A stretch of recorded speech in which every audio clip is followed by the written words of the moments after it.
zoom out. Okay.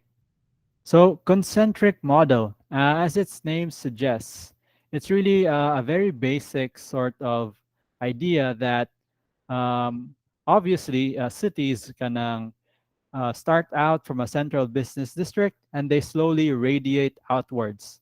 The few weaknesses of this model is that they don't think about the geography. What if there is no space to radiate like equally in a circle? So what happens then? So this is really a very kind of obvious weakness of the concentric model, that it doesn't account for geography. It doesn't account for over here landscape and open space is not addressed, and then zoning in cities are never so clear cut or segregated. It's very kanang organic, and some would say chaotic, but that's really just human life. Okay, so other sort of things that I want to highlight for the concentric model, being one of the first theories, it's really very kanang generalized. So the assumptions are the oldest districts are in the center, newer buildings at the urban periphery. So, as we discussed earlier, because land values are so high in the center, because it's very desirable, a lot of people want to work slash live close in close proximity. So, the those who are kanang what do we call this?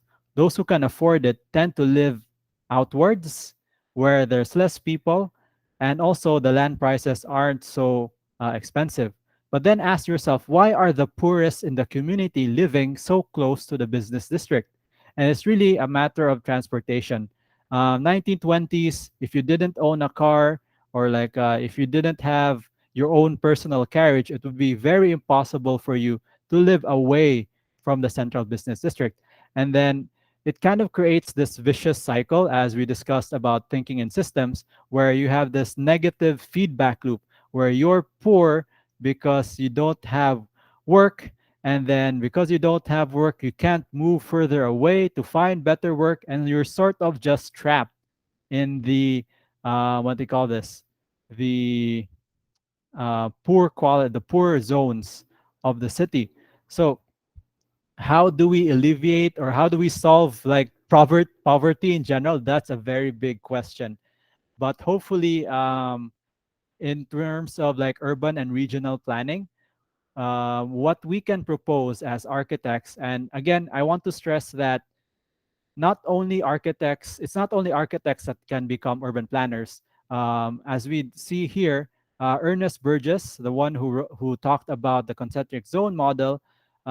Wait, did I mention that he wasn't an architect? Let me see here. I think he was a sociologist. You can see here in the previous module. Ernest Burgess was a sociologist and not an architect and not an engineer. He was more focused on human behavior. Homer Hoyt was an economist, so he was probably more like a mathematician, statistician, and really didn't care about the how to build buildings or like even engineering buildings. Chauncey Harris and Edward Ullman were geographers, so they're more studying the land. So I think there's a question over here. Okay, I'll Ay, address sir, that. No. sorry, Yes, sir, go ahead. late na siya na sensor. Okay, no problem. I'll still read it because it's like Alright, yeah, sir. very interesting thing to say.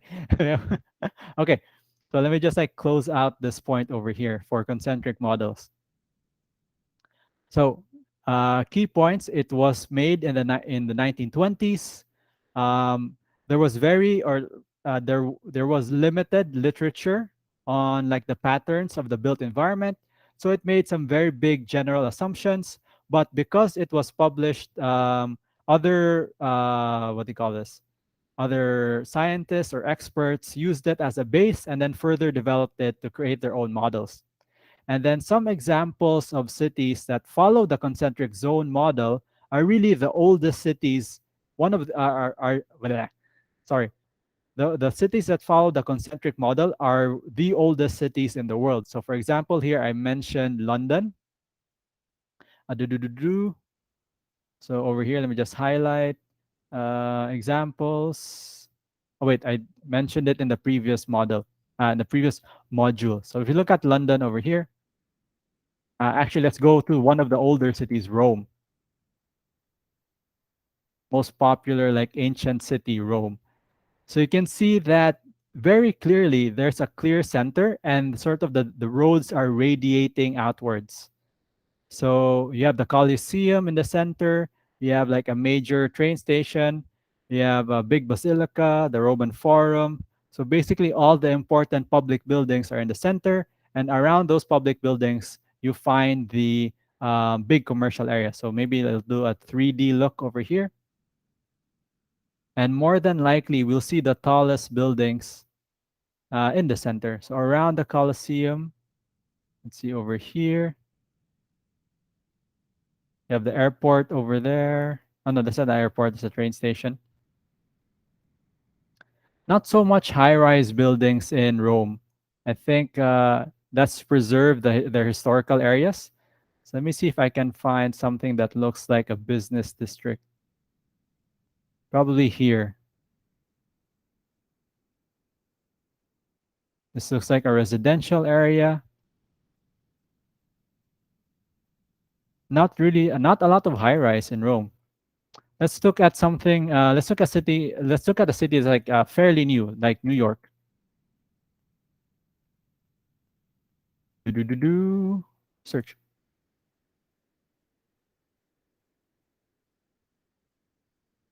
Crap, my internet's lagging. Come on, baby. My internet's really lagging. Okay, just look at the map of New York.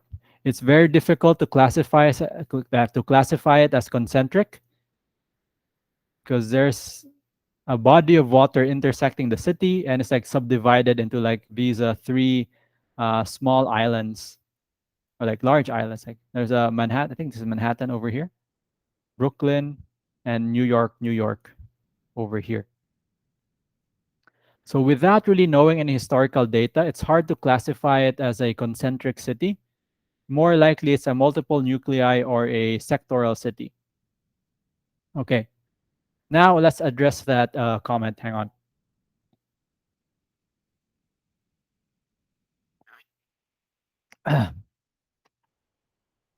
Let me pin myself over here.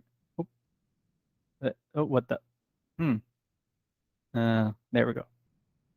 So Hannah writes, for me, there's a need for temporary relocation, and rich, corrupt leaders cannot empathize with these people.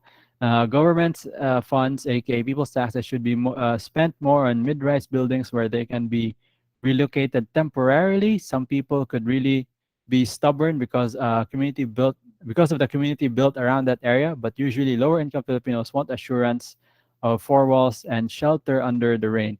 And it would be good to put the play of architecture into this time. Put the play and focus architecture to help like make better homes, I guess. Yes. Okay, I agree with that. Okay, very good. I'll note you down over here. Sumayo.